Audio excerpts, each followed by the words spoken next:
We were designed to create, but what does that look like in the hard places of transition? Hey everybody, thanks for tuning in to Navigate.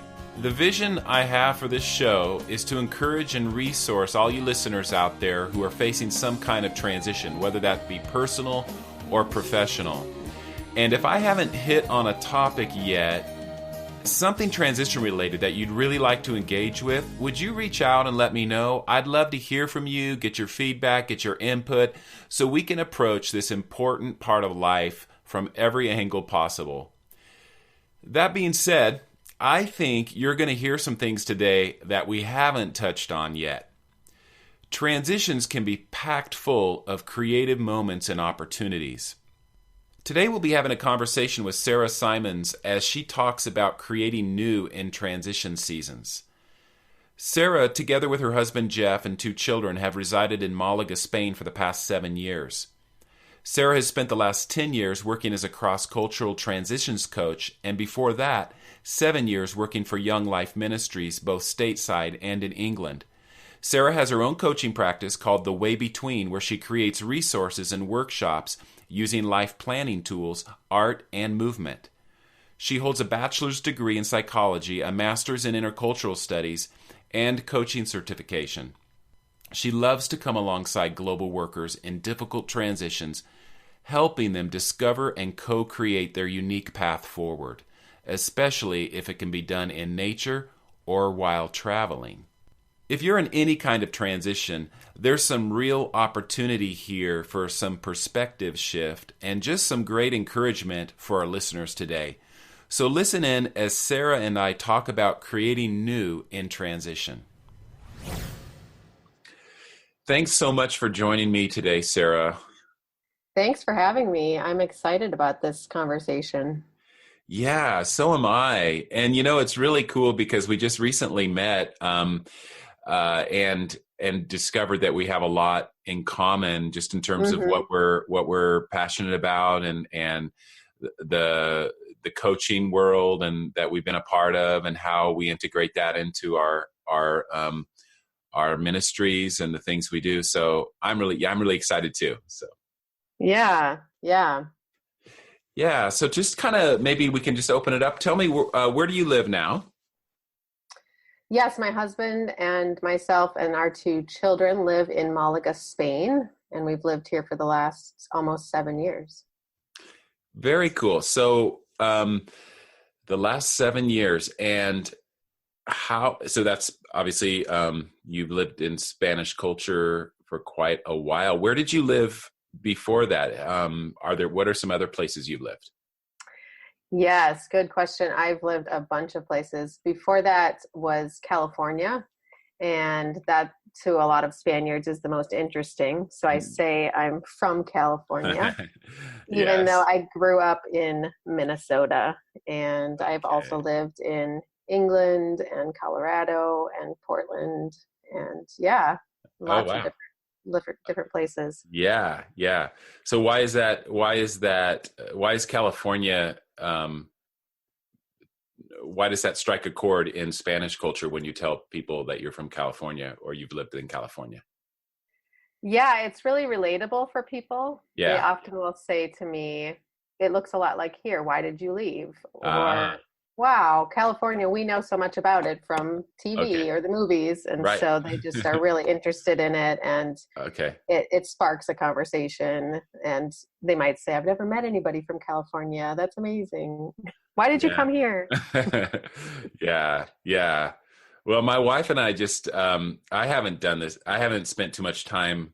It's so funny because we lived overseas for 20 plus years. And so we always kind of get a chuckle out of the fact that I know very little of California history compared to what I know about Central Asia, for example. So it's been a steep learning curve for me. And we visited a one of the Spanish, the missions that are throughout California, and that was very cool. And I thought I could do this. I would love to see more of that and just kind of a big piece of our history here.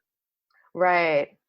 Yeah. California is really amazing and has so much to offer, as Yeah. does Spain. Spain Oh, and yeah. California have a lot in Yes. common, really. So So, true.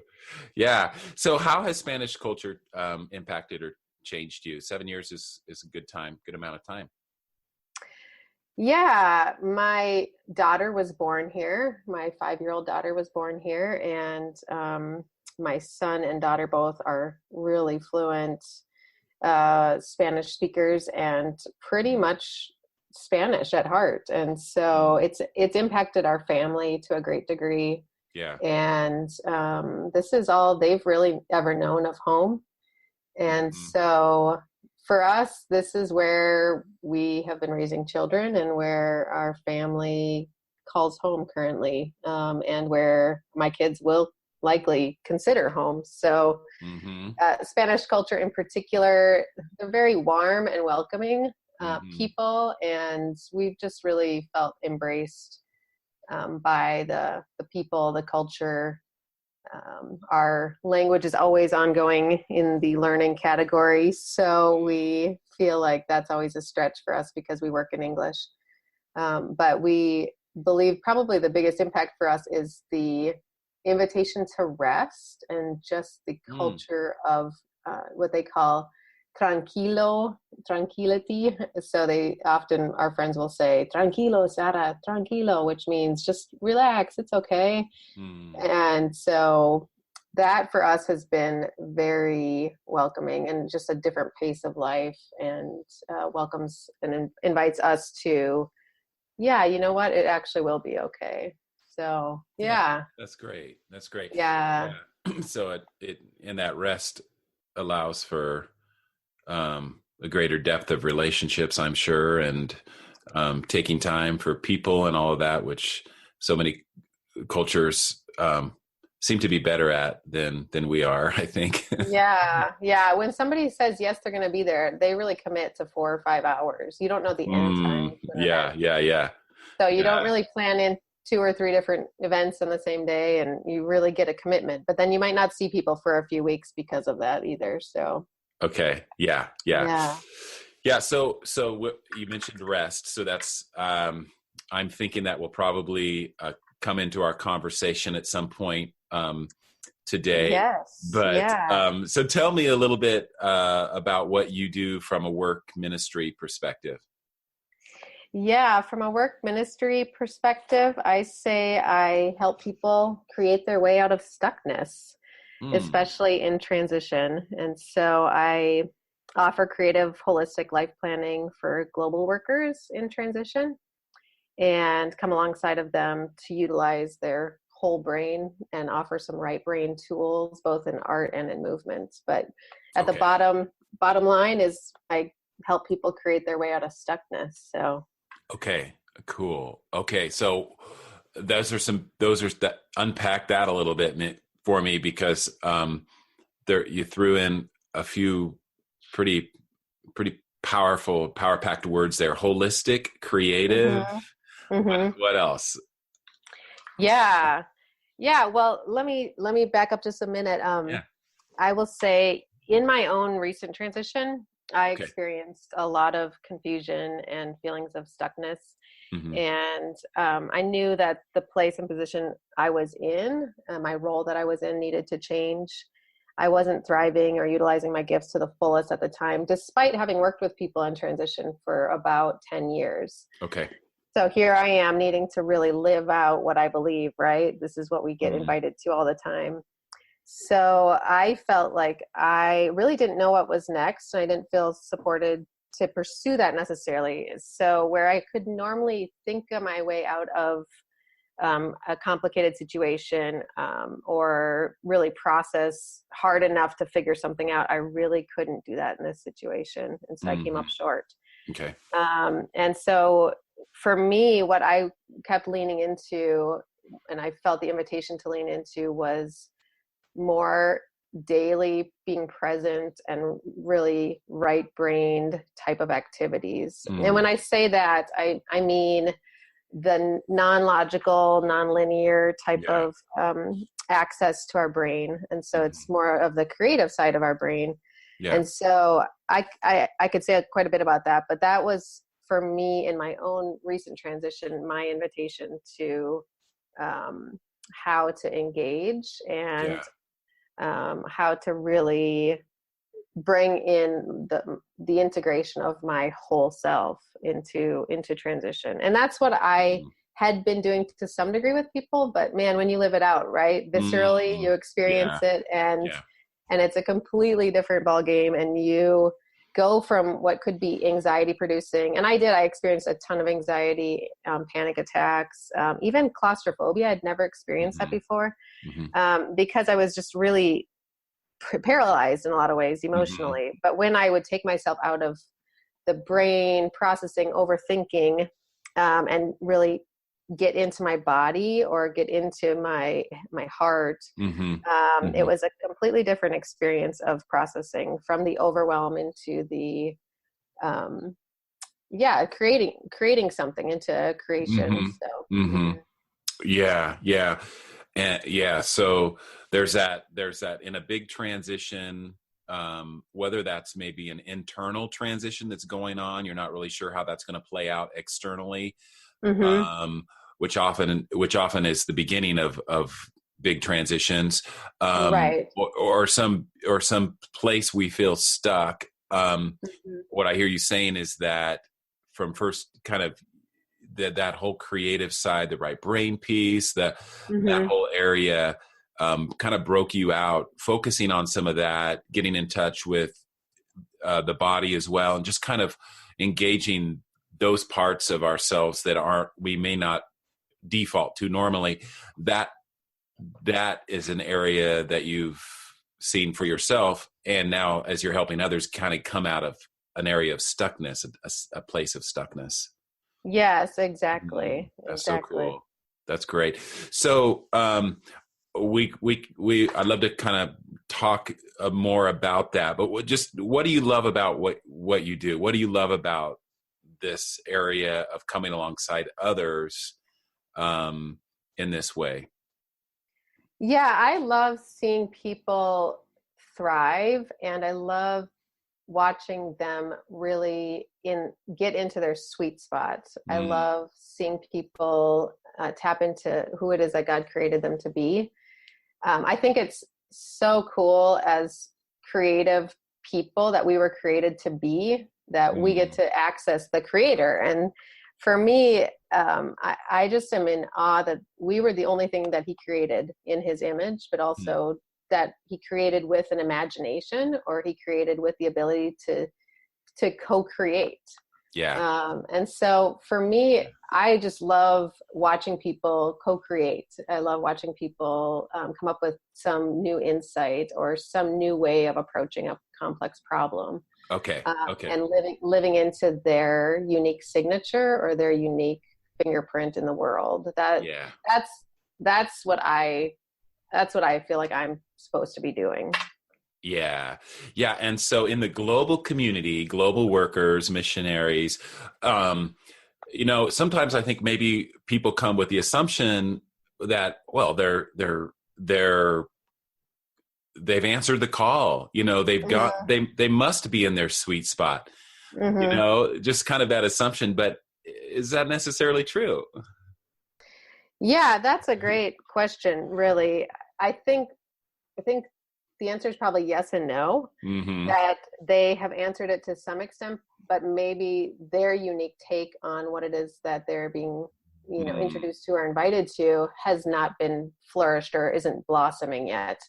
And I often think the creative process is about us either utilizing other people's creativity, or maybe some way that we've been creative in the past, or that we're even destroying and not creating new things. And so that's where I think we get stuck, where we're just hanging on to an idea from maybe 10 or 15 years ago, and we're not necessarily creating new. And so I do think that global workers have this invitation, and they think, okay, I said yes to the call 10 or 15 years ago. How come it's not working now?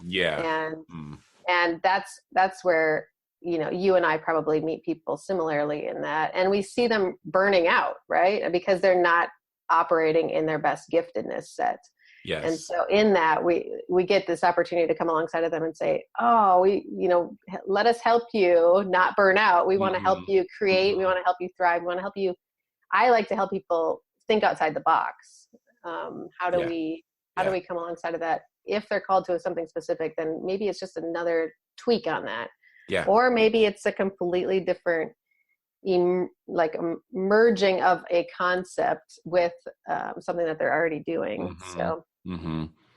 Yeah, and I think, just from hearing your story a little bit, um and really that same goes for me in terms of, I did feel stuck. I wasn't ready to just lay down mm-hmm, my call as a global worker and to just say goodbye to all those years invested. But I did mm-hmm.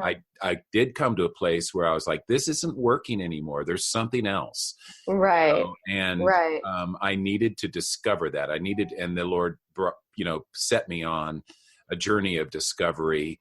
Some of those creative pieces did come in for me, revived or renewed in my life, Mm-hmm, maybe that I had kind of neglected or left dormant, like writing, and mm-hmm. some of those things. So, yeah, so I can certainly and really relate to that, and I'm sure that a lot of listeners out there can relate to that as well. Um, Mm-hmm. Even if they're if they are in an area of stuckness, there are, I think we would agree, there are resources, there's support out there, Mm-hmm. for you to get in touch with that piece and to begin to at least start the journey of discovery. What could that shift or change look like, and all of that. So, yeah. Yes, yeah, definitely. So, tell me, you kind of alluded to it, so maybe you want to add something to this, but tell me about one of the most challenging transitions you've navigated. Yeah, so I was recently in probably one of the most challenging transitions. I feel like most of my transitions haven't been very easy. So Mm, I think that that's God's way of nudging me to say, keep at it, Sarah, keep going. mm, And every one of these I'm going to use it to help you better understand others. But yeah, my recent transition was definitely one of the hardest. I would okay. probably call it my dark night of the soul as Mm, well. And just not feeling fulfilled and not feeling like I was really thriving. But as global workers, it's much more complex than that, because, like I said, my family is involved, my kids are involved. It's not just a matter of one role shift; it's a sure. matter of multiple complicated implications of one decision. Mm, And so that made it really stuck feeling for me, where my husband and I do really similar work, and we started looking at what might it look like where we're not doing similar work for a little while. And that was confusing for us, but also that's what we believe and how we live, that we have unique identities and callings. And so how do we live that out? What does mm, that look like? And so that was a few years ago. We're still living into that, mm-hmm. and still working out what it looks like even on a daily, weekly, monthly basis. And so, yeah, yes. Yeah. So what I'm hearing you say is that kind of maybe in the earlier years of life and ministry, you guys had kind of collaborated, worked more together on projects and ministry related things, but the transition has kind of involved this. Well, there's a uniqueness and a giftedness that we each bring. We do bring together to the table, obviously, but also, is there some areas that we would be better off serving, Mm-hmm. separately in areas, and exploring those areas of unique giftedness and how the Lord wants to use us as individuals in those areas. So has Mm-hmm. that been an ongoing process of just figuring that out? Because I know that kind of we had that too, like in the early days when we were in Central Asia. My wife and I worked closely in a lot of areas, but then we discovered that, well, in this culture, men often work mostly with men, and women mostly work with women. And so we discovered that we had to kind of um, do our separate things, in order to fully, embrace what, culture, but also the things God had for us. And so that was a big shift for us too. Yeah, yes, definitely. And for us, it's interesting. We both have, as you mentioned in my bio, the same degrees. So we have the same bachelor's, the same master's, and we both are coaches. And so we ironically have the exact same titles of all kinds, and which is unusual, and maybe some would call it enmeshed, but it's not meant to be that.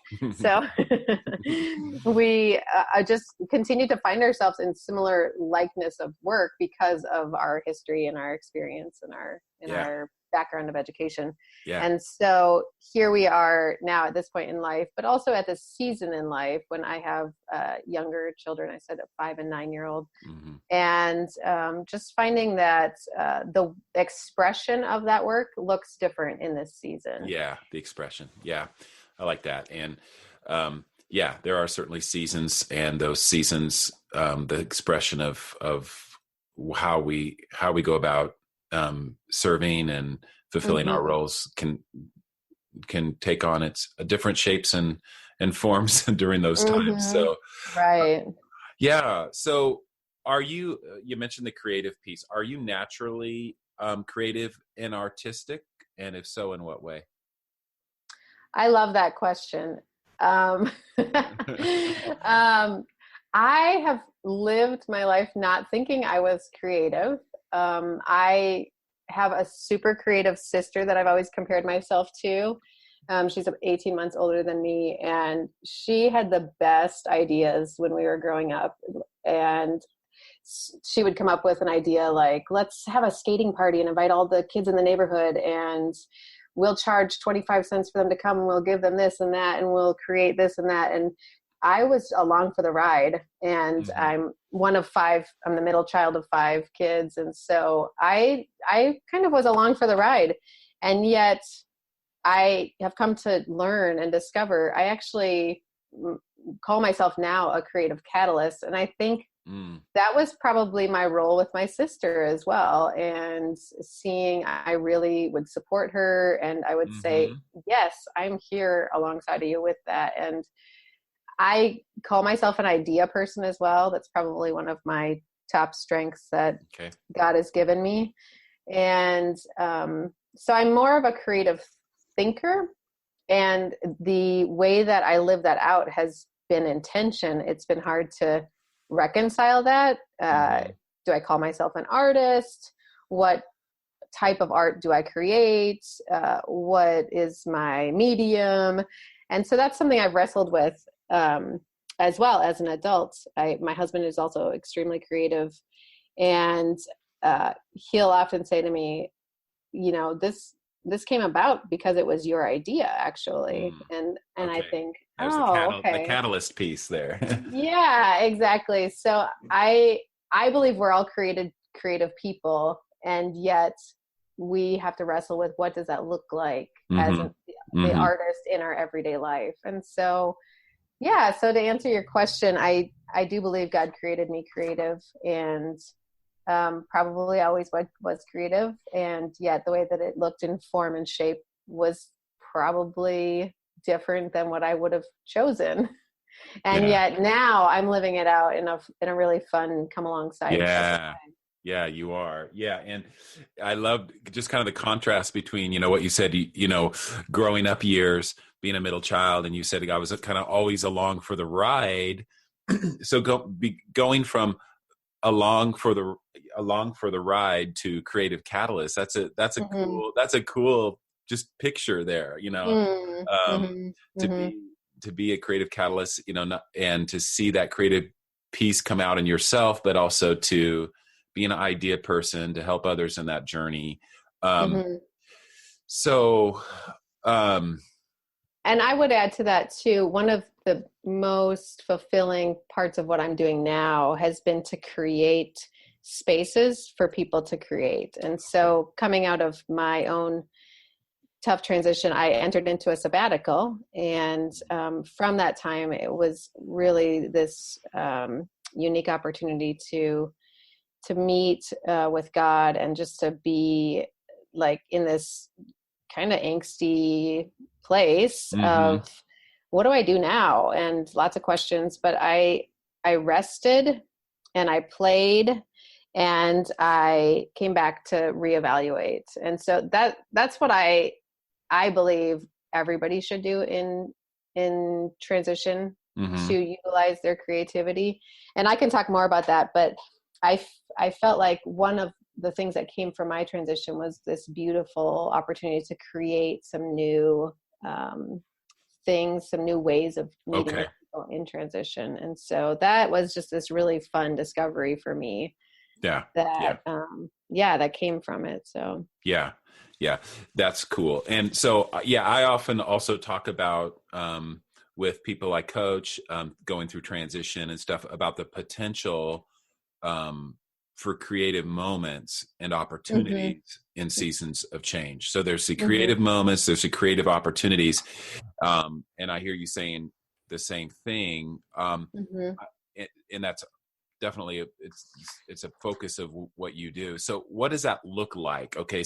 You want to help someone create space in their transition journey, or maybe not only, I'm not assuming it's only transition they're dealing with. Maybe they just need to rest. But what are some things that you do to help that process unfold, to facilitate that?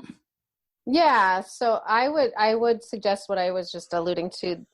First of all, to rest. You and I probably come up against some of the same barriers for people, that they are just like in this go mode, and that they don't even know what's going on inside of them. And so people often will come to me and is in this place of burnout, and that's familiar territory for me too. I've burned out my adrenal glands 3 times, and that's not something I'm proud of.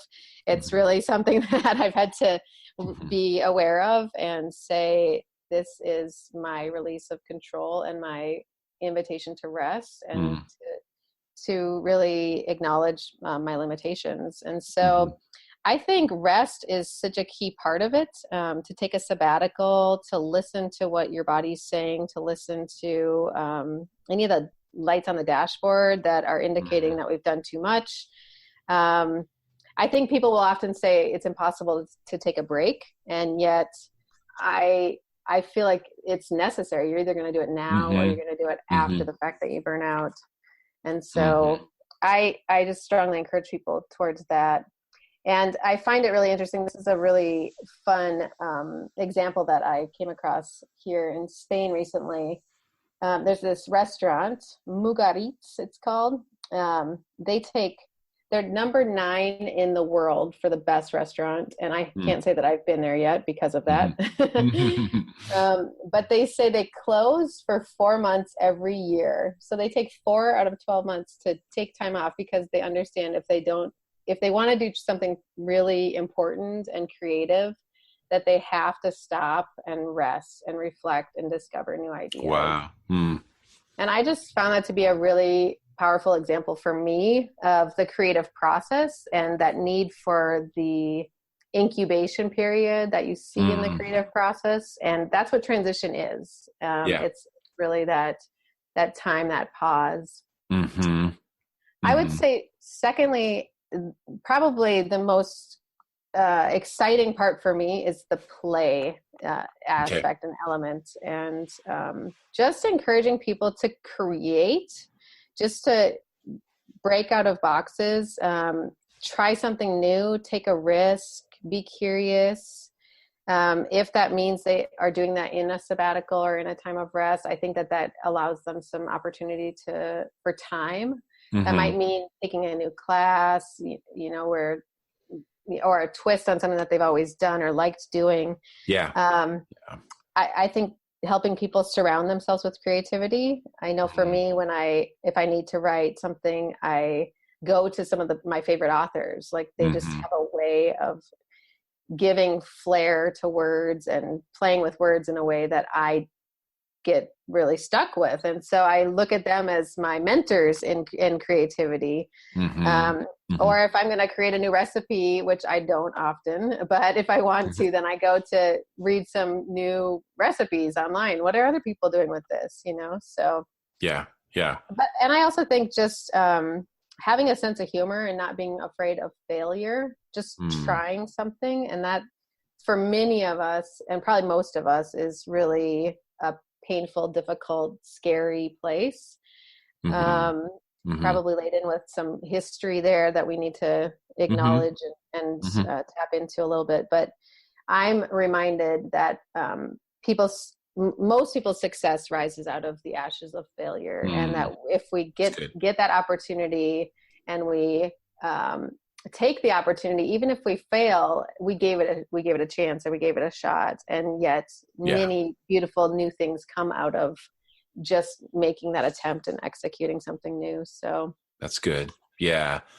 That kind of takes me back to a big transition that I went through a number of years ago, where at some point I just felt a permission, and I really don't know, how this permission piece came, but to explore, to dream,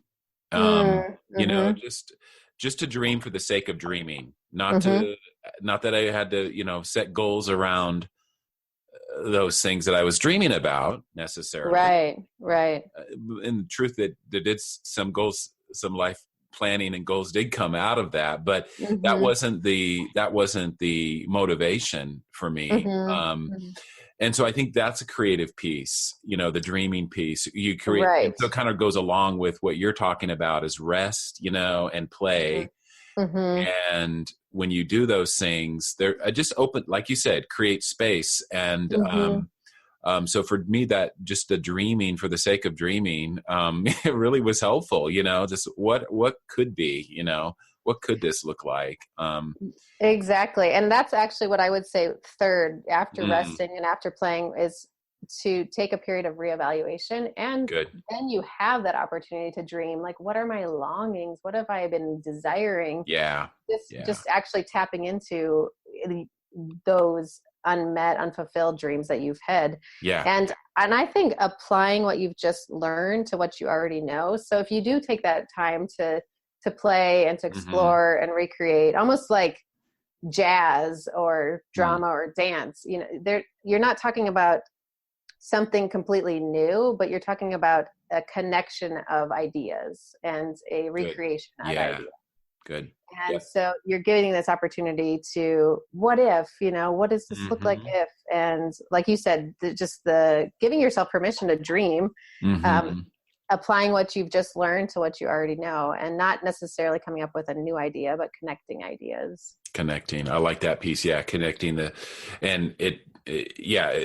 sometimes it just seems like, well, I've kind of fragmented, it's out there, but it's not necessarily, the timing is everything, right? So we don't always see it come together as we, assume it might or think it might, but it's opening up that space for dreaming and thinking outside the box. And that was the question I was going to kind of ask you about this area. Is why do you think it's hard to think outside the box in transition seasons?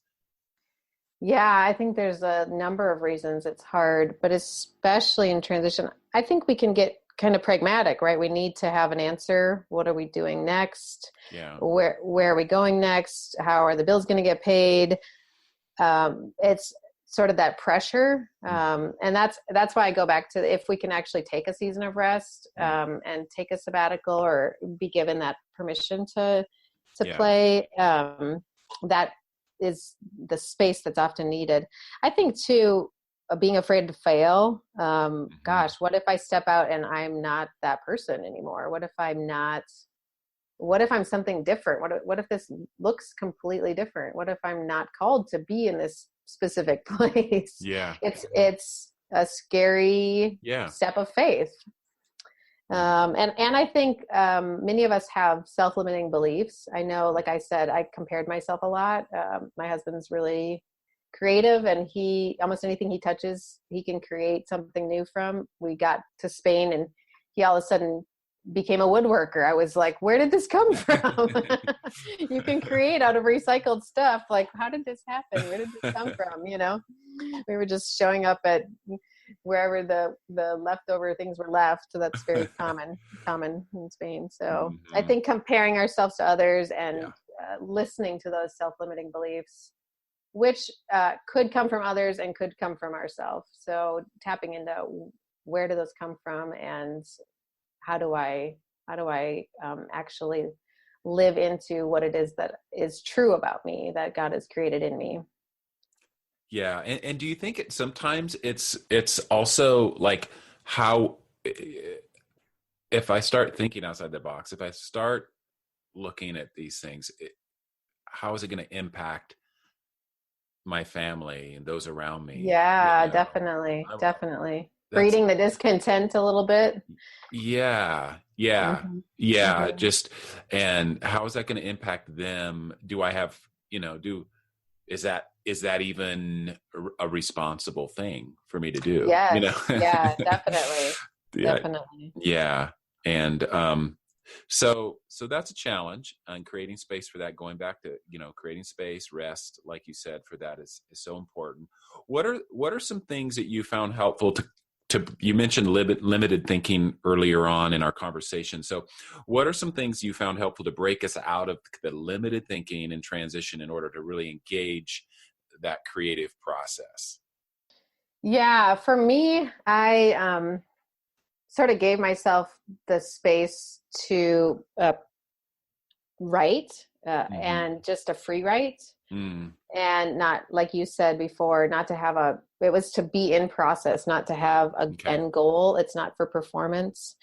I took myself on walks, and I let myself just explore and engage with my body in that way, also through stretching or yoga.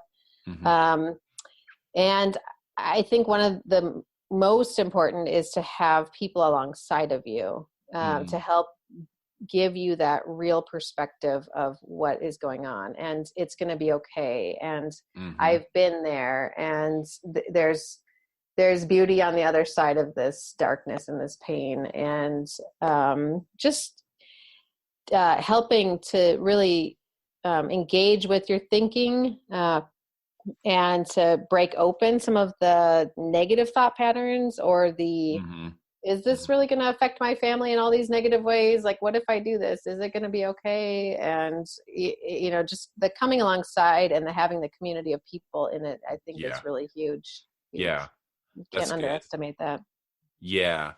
The community connection, and sometimes transition seasons can feel very isolating for us. Exactly. And is this just kind of, am I just in my own little internal world here? Because I am an internal processor. So I do, and I'm like questioning if I just need to break out of this and get on with life, or, and so for me, what you're saying was really helpful, having someone to come alongside.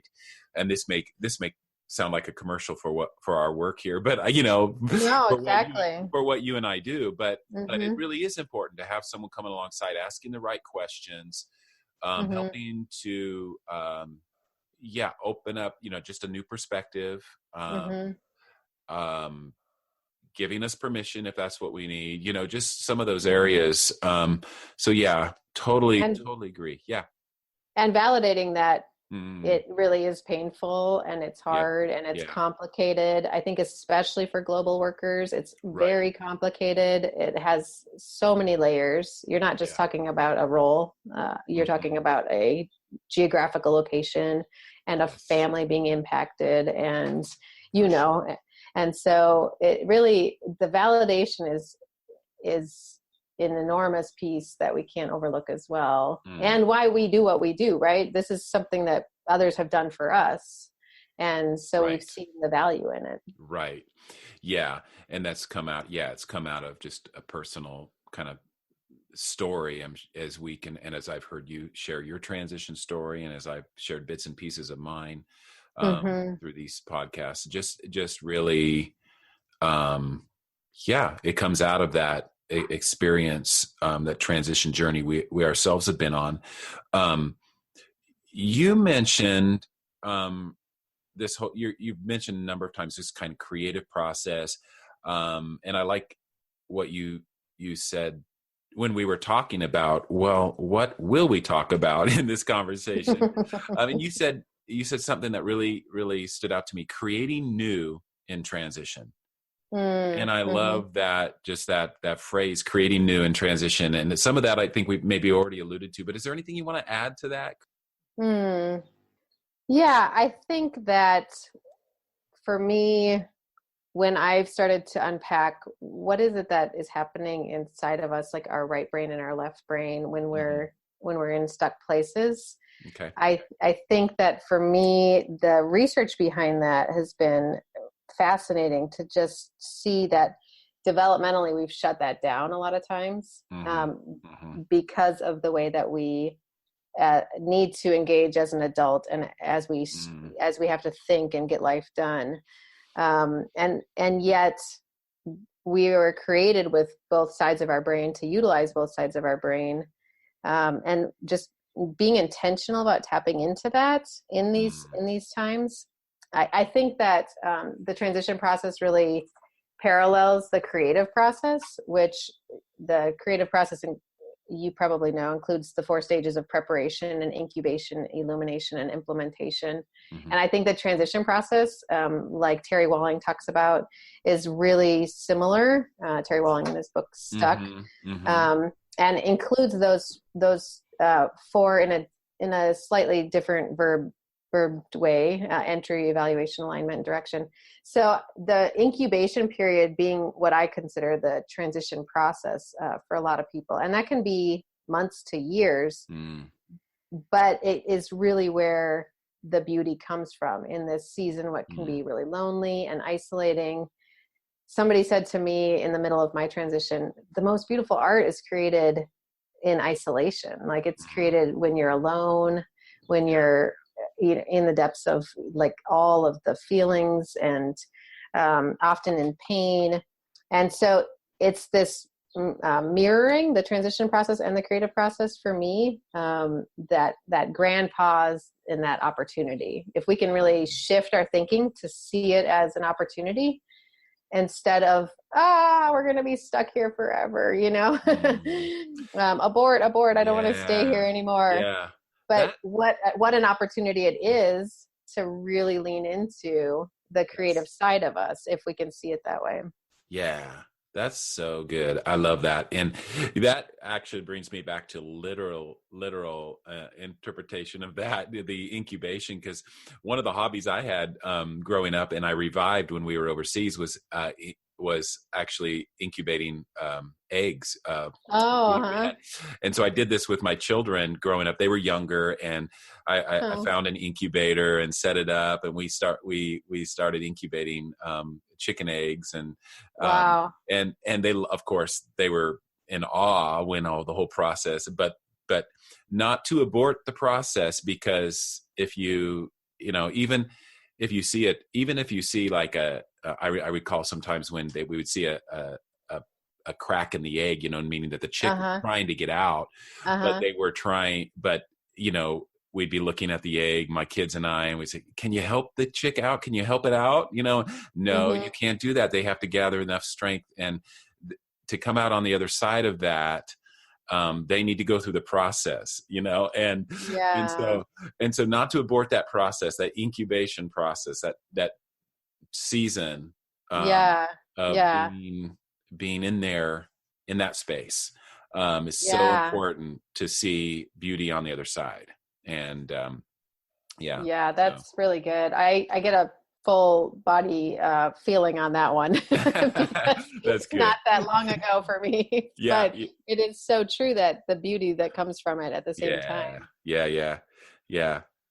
Okay, so this has been really great. I just really appreciate you spending some time with me in such a critical area of just in these pivotal seasons of our lives. And I really believe that whether they're our listeners out there, who are many of them are working globally.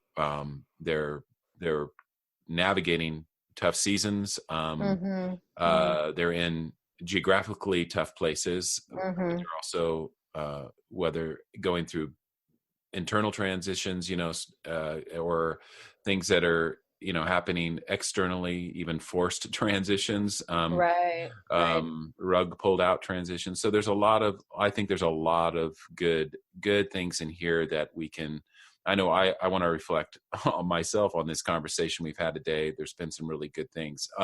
So for a listener, as we wrap our time up today, for a listener who would be feeling stuck in transition, what kind of final piece of advice would you leave us with today? Yeah, I would say I don't want to minimize at all the complication and the feelings that come with transition and how isolating it can feel and how overwhelming it can feel. And yet at the same time, really being able to give ourselves an opportunity to think about transition differently can allow us to engage with it in a way that we can tap into what exists, the creativity that exists in all of us that wants to express itself in a unique and imaginative way through us. And that's what God has created in us. And that's what he's asking of us. Yeah. And yet acknowledging it takes a lot of faith, and it takes that step sometimes of just saying, this really hurts. This is painful. And yet I believe there's something more for me in this world. And so I would just encourage people to really lean into the longings and dreams, like you were saying as well. And just giving yourself that opportunity, if you can, to rest, to really be able to give space to play and creativity, and also just have somebody come alongside of them as well.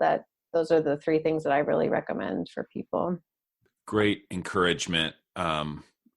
Sara, thank you so much for spending some time with me today and having this conversation together. I really, really appreciate it. Absolutely. I think we could probably keep talking for a while since we're both passionate about this. So yes, thank you for giving me the chance. So we might have to have a part 2. Yeah, definitely. Happy to.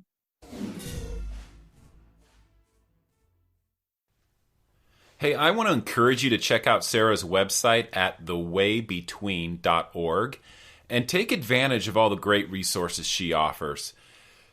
Setting apart time to rest, play, and reflect is extremely critical during transition seasons, but so often we forge ahead to the next thing without once hitting the pause button, and we miss those creative moments.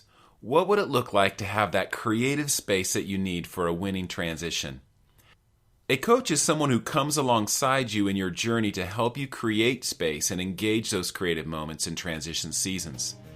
To learn more, book a discovery call with me at EncompassLifeCoaching.com if you're interested to learn how working with a coach can help you get unstuck and grow during this time of transition. Thanks for joining me today for this episode of Navigate Podcast. I've been your host, Tim Austin.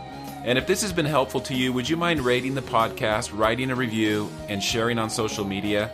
And of course, you can always subscribe to the podcast so that you're sure to get in on the next episode. And I'll see you there.